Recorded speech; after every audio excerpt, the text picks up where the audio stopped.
ఒక లగ్జరీ రైలు కేవలం అరకిలోమీటరున్న సొరంగంలోకి వెళ్లి ఎలా మాయమైపోయింది? కళ్ళు చెదిరే కదైడి. ధనికుల కోసం జానెట్టి కంపెనీ భలే ఐడియా వేసింది. ఫ్రీగా ఒక విలాసవంతమైన ట్రయల్ రన్ ఏర్పాటు చేసింది. జూలై 14న మొత్తం 106 మంది ఎంతో ఉత్సాహంగా ఈ సరికొత్త రైలును ఎక్కాను. 3 బోగీలున్న ఆ రైలు బయల్దేరుతుంటే జనాలు కేరింతలు కొడుతూ వాళ్లకు ఘనంగా వీడుకోలు పలికారు. కొద్దిసేపటికే ఆ రైలు ఎంతో చిన్నదైన లుంబాడి టన్నెల్ దగ్గరికి చేరుకుంది. రైలు సురంగం దాటి బయటకు వస్తుందని అంత ఎదురుచూశారు. కాని అస్సలు ఊహించని పెద్ద షాక్.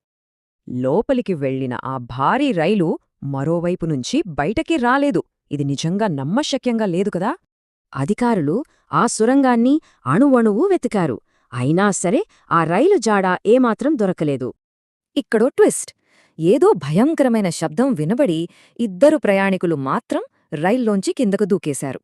వాళ్లు తప్పించి మిగిలిన 104 మంది ప్రయాణికులు గాలిలో కలిసిపోయినట్లు పూర్తిగా మాయమైపోయారు.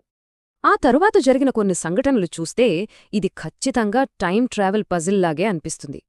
అసలు షాక్ ఏంటంటే 1840లో మెక్సికో ఆస్పత్రిలో ప్రత్యక్షమైన 104 మంది రోగుల దగ్గర 1907 నాటి సిగరెట్ పెట్టి దొరికింది.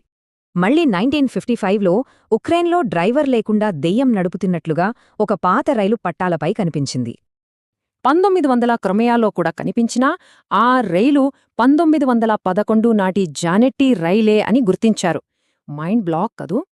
బహుశా భూకంపం వల్ల ఏర్పడిన దట్టమైన పొగలో చిక్కుకుని ఆ రైలు టైం ట్రావెల్ చేసి ఉంటుందని కొందరి నమ్మకం. అవును, ఆ రైలు కాలచక్రంలో శాశ్వతంగా చిక్కుకుపోయి ఇలా గతం మరియు భవిష్యత్తులో అప్పుడప్పుడు కనిపిస్తోందని చెబుతారు. ఆధారాల్లేకపోయినా ఈ జానెట్టి రైలు ఇంకా కాలంలో ప్రయాణిస్తూనే ఉందా అన్నది ఇప్పటికీ అంతుచిక్కని మిస్ట్రీనే.